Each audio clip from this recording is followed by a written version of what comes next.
ღიშო დაბრუნდა პირდაპირ ეთერში საუბრობთ საზღვარგარეთ მკურნალობაზე. ერთი კითხვა მაქვს. ფასებს რაც შეეხება, როგორც ვიცი, ამდაგორი ოპერაციები არც თბილისში არ ღირს, ნუ ძალიან იაფია. და რა შეიძლება დაждდეს, აი თქვენ ახსენეთ იაპონიაში კუჭის სიმსივნე 5 დღეში გამოჯამრთელები. აი რა დაждდა ოპერაცია, ხო? პირველი სტადია, მთელი პაკეტი, როგორც მე მივიღე ინფორმაცია, მაშინ იყო სადღაც 15-დან 20,000 დოლარის ფარგლებში. თავის გზავრობით, ჭამასმით, საავადმყოფოთი, გზავრობით არა, ჭამასმით, საავადმყოფოთი, ანალიზებით, წინა საოპერაციო, პოსტოპერაციული პალატა, ერთი თანხლები პირი. სამაგიეროდ ალბათ ყველა სხვა რისკები არის მოხსნილი, რომ მოხვდებით სულ კლინიკაში. აი რა რისკებია? მიგიღებენ კარგად ალბათ. აი ყველაფერი ეს მოგვიყევით თუ შეიძლება. მოგახსენებს მე, დიახ, რისკები არის ძალიან დიდი. ეს უცხოეთში მკურნალობა ეს არ არის მარტო გზავრობა, იმიტომ რომ თუმცა ტურისტული ვიზიტი მიმართვით, მაშინ არის რთული, ახლა უცხო ქვეყანაში ყოფნა წამოგიდეთ, მკურნალობა, როცა ძალიან ბევრი რაღაცასთანაა დაკავშირებული. იქ არის ოპერაციები, პოსტოპერაციული გართულებები, ძალიან ბევრი ნიუანსი, იქ არის კომუნიკაციის პრობლემა, რეკომენდაციები რაღაცა უნდა გირჩიოს უცხოეთში. აი, ამ პრობლემის მოგვარება ერთ-ერთი ჩვენი პრიორიტეტულია. და რას ნიშნავს? ჩვენ მე ღიად ვამბობდი ძალიან ბევრ შეხვედრაზე, რომ ქართველი პაციენტი როცა ჩადის იგივე თქვა თურქეთში, აუცილებლად კარ კლინიკაში უნდა მოხდეს, აუცილებლად იმ თურქულმა კლინიკამ უნდა იცოდეს, რომ პატრონი ყავს ვიღაცა. შესაბამისად, ის მე ვერ მოთხოვს მე თანხას გამიგეთ.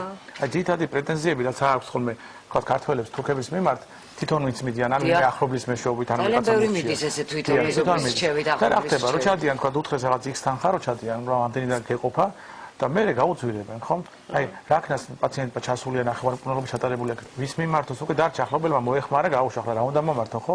არიან იქ დარჩენილი უპატრონოდ ასე ვთქვათ, არც არავინ პატრონი, ძალიან რთული პრობლემა. არა მარტო თურქეთში ეს პრობლემა, სხვაგანაც. ყველა ქვეყანაში ყველა ქვეყანაში, იმიტომ რომ ინფორმაციას ვინც აწვდის, არასწორად აწვდის, ხინად შემცირებულ თანხებს ან რაღაც და მე ასეთ თუ აი ეს არის ჩვენი ამოცანა, რომ პაციენტს რო გაუშვებს, იმდენად წინასწარ დავგეგმოთ ყველაფერი, რომ ჩავა, იქ ერთი წესი ვერ მოუვარდა რა. ზარია კიდევ, მოკლედ ძალიან ბევრი ზარები შემოვიდა.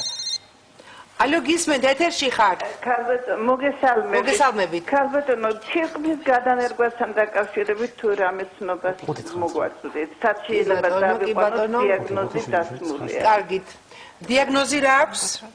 კეთილთვისებიანი, ზუსტად ვერ გეტყვით, მაგრამ კრეატინინი ვერაფრით ვერ უწევს, 500-ის ფარგლებში აქვს და კარგით. გადანერგვა სჭირდება, ესე იგი თირკმლის. კი ბატონო, მადლობთ. თირკმლის გადანერგვაზე რა გაქვს და სად უშვებ და როგორი ამბავია? გადანერგვაზე? დონორი თუ ყავს. დონორი თუ ყავს, ამას აქვს ძალიან დიდი მნიშვნელობა, ესე იგი დონორი უნდა თან წაიყვანო, იმიტომ რომ იქ თუ დონორი დაგჭირდებათ, იქ ძვირი დაждდება დონორი. ძვირი დაждდება და რიგი არის დონორი. ორ მოქალაქეების პრიორიტეტი, ახლა ჩვენ უცხო ქვეყნის მოქალაქეს იმას წინ არ დააყენებთ. არ დაგაყენებენ ასეთ შემთხვევაში. აი რიგი შეიძლება 100 კაცი იყოს და 100 მეერთე იყოს. ანუ თუ თქვა ქალბატონს ახლა ვიყურებს და აინტერესებს, მოდი ბოლომდე გავზრდ. თქვათ არსებობს დონორი და არსებობს ესეთი სიტუაცია, სად გაუშვებთ და დაახლოებით როგორ გავაკეთებთ? იცით, მიმართოთ რამდენიმე ქვეყანას, საიდანაც მოვა ოპტიმალური პასუხი ფასის მიხედვით, ხარისხის მიხედვით, ხო? აი, დავუშვათ ისრაელში გაუშვებთ, გერმანიაში მიმართავს, იაპონიას მუშაობს ამ მიმართულებით, მოვა ფასები, შეუძლია დაждდეს შეადაროს და რომელიც ოპტიმალური იქნება გადაწყვეტოს თვითონვე. ძალიან კარგი. ესე იგი დარეკე ტელეფონის ნომერზე 230 50 05. ძალიან საინტერესოა ასეთი რამ. თქვენ გაქვთ რაღაცა ტელემედიცინა, ასე როგორც თქვა, აცკივიცის ესე, თქვენ თვითონ კარგად აგვიხსენით თუ შეიძლება. რა არის ეს ორგანიზმას თქვენ აკეთებთ ამას რა? აი, საინტერესო თემაა თვითონ ეს, იმიტომ რომ დისტანციურ დიაგნოსტირება. ტელემედიცინა დისტანციურ დიაგნოსტირება. ანუ Skype-ით ხდება? არა, Skype-ით არ. Skype-ით. ანუ ეს როგორია? თქვათ, არის შემთხვევები, როცა რთულია დიაგნოზის დასმა და ვერ უსვამენ, ხო, ჩვენი ექიმების კვალიფიკაცია ძალიან მაღალია, მაგრამ მაინც ვერ მოხდა დასმა. რაღაცა არ გვაქვს. და ამ დროს გვჭირდება ვიღაცა ისეთი გაცნობილი ნობელის პრემიის ლაურეატი, თქვათ, ექიმი პროფესორი. ამის სპეციალისტი, რომელიც ყველაზე მეტად გაცნობიერებულია, თქვათ, გერმანიაში ზის, რომელიმე კარ კლინიკაში.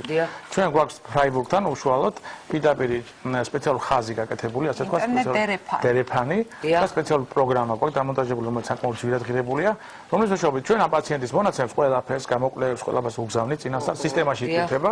შემდეგ ის პროფესორი ამას ნახულობს, თუ საჭირო კიდე უნიშნავს რაღაც გამოკვლევებს, თუ საჭირო ანალიზებს ჩვენვე უგზავნით აქედან საქართველოდან, ჩვენ ხო გვაქვს სარგე ლაბორატორია, რომელიც აგზავნის ამას ყველაფერს.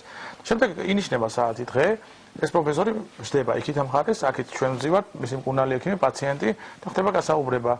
და რეკომენდაციებს ამ დიაგნოზს ვსვამთ, თქვენ ეს ეს დაავადება, ეს გეშველება ეს და ეს უნდალობა დაინიშნეთ და ეს გაიგეთ და ეს წამალები დალიეთ მიიღეთ. ეს მაგრამ ხო შეიძლება იმას რაღაცა სხვა გამოკვლევა ჭირდება, რომ ეკოსკოპია თუ რაღაც.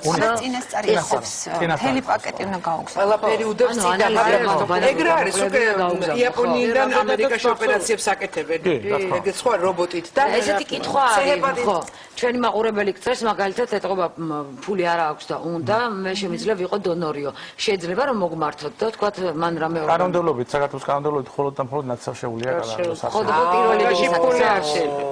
არა, პირველი კი არ არის. იცით რა არის დედმამიშვილი, მშობლები ან თუ 50 წლამდე არის, ან დედმამიშვილი. ან დედმამის გასაგებია. ან შვილი, ხო?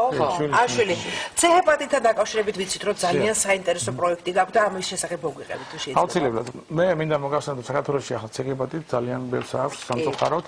სხვა მიზეზების გამო და ეს არის უდიდესი პრობლემა, მისი სწორი მკურნალობა, ახალი მედიკამენტების უზრუნველყოფა. ამის გამო ერთ-ერთი პრიორიტეტი მიმართულებას ავიყვანეთ ეს ჩვენ და ჩვენ პარტნიორები, ახალი პარტნიორები ყავს იგივე საქართველოში, ქართული პარტნიორები, რომელთან ერთად ვაკეთებთ ჩვენ კლინიკას, სადაც მოხდება სტაციონარი იქნება ეს და დიაგნოსტიკური ცენტრი ასევე რა, სადაც მოხდება ასევე სტაციონარული მკურნალობაც და ასევე მოხდება დიაგნოზის ზუსტი დასმა. ეს რატომ მოხდა, ვიცით? ჰეპატიტთან მიმართებაში რამდენიმე ახალი პრეპარატი უკვე შემოვიდა ევროპაში, რომელიც საქართველოში არ იყო ხელმისაწვდომი და ჩვენ იმაზე წვდომა გვაქვს. იმიტომ რომ ეს რამდენი პროფესორები, ჩვენი ახლობლები, ყველგან არის. ან უკვე შესაძლებელია იმ ახალი პრეპარატები თქვენ ჩვენ გვაქვს იმის უფლება შეაძლოა. ეს და წარმოგიდგენთ C-ჰეპატიტის რაღაც ფორმა და იქაური პროფესორი ამას ყველაფერს იკვლევს, უნიშნავს კუნა, რომ ჩამოდის. აუცილებლად სისტემა ისეთი იქნება, რომ ჩამოვლენ უცხოელი პროფესორები. აი ხო თქვენთან ჩამოდიან დელეგაცია გერმანელები, ხო? აი ეს უბრალოდ მის ამოცანა ეს არის, რომ ჩამოვლენ დელეგაცია, დანიშნულებას მიცემენ, თქვა გასიჯავე პაციენტს დავახვედრებ ჩვენას აუცილებელია დაუნიშნავენ.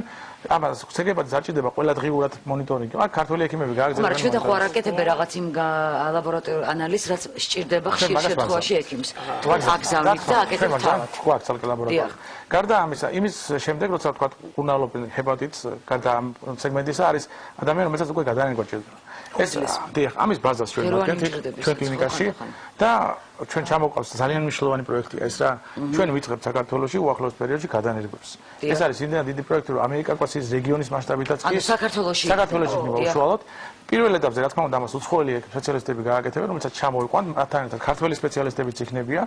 ეს იქნება პირველი ნაბიჯი და შემდგომ უკვე ისე გავაკეთებთ, რომ ქართველებიც ისწავლიან. საუკეთესო ნაბიჯია, იმიტომ რომ ისწავლიან ამით. ამას მე ვიცი რომ ღვიძლის ნაწილი მეოთხედის გადანერგვა შეიძლება ის მერე იზრდება. ანუ დონორი არ კარგავს ღვიძლს. აი ეს ძალიან კარგია. ქართული მენტალობას ძალიან ეთანხმება, იმიტომ რომ ღვიძლის 1/13-ის მიცემა თქვა ახლობლისთვის, როცა თვითონ არ დაზიანდება, ძალიან ქართველს არ გაუჭირდება რა. და ეს უკვე იმდენად კარგია, რომ პაციენტს სიცოცხლის ჩვეულებრივად სიცოცხლეს არანაირი პრობლემა არ აქვს. სიცოცხლის შუქი ფაქტობრივად. რომ მოქვეყანას აყოლაზე დიდი გამოცდილება და წინსვლები ამ მიმართულებით. როგორ არის იცი, ამერიკაში ძალიან ფართოდ მიდის ეს ღვიძლის იგაც თავის დროზე ღორის ღვიძლი გადანერგეს და არ გამოვიდა ეგ მაგრამ ეს 15 წლის წინ. იაპონიაში დაიწყეს გვამის ღვიძლის გადანერგვა, საკმაოდ აქტიურად და ის პროფესორი თვითონ ჩამოსული იყო.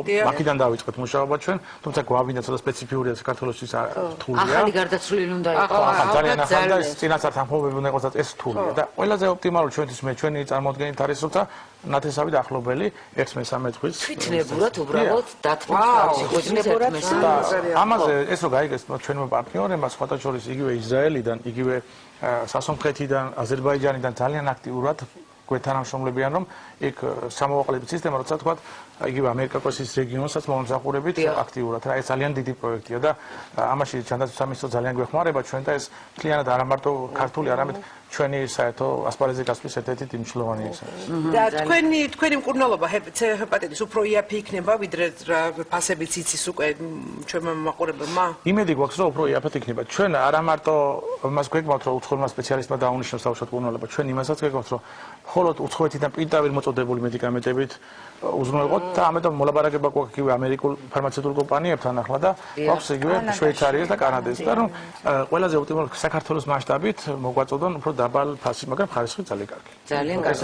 კიდევ ერთხელ თქვენ ტელეფონის ნომერი თუ შეიძლება და მისამართი, იმიტომ რომ ვეღარ ვასწრებ ყოველთვის პასუხის გაცემას. ესე იგი, ჩვენი მისამართია ეს ვაკეში, აბულაძის 14-ის მიმდებარედ.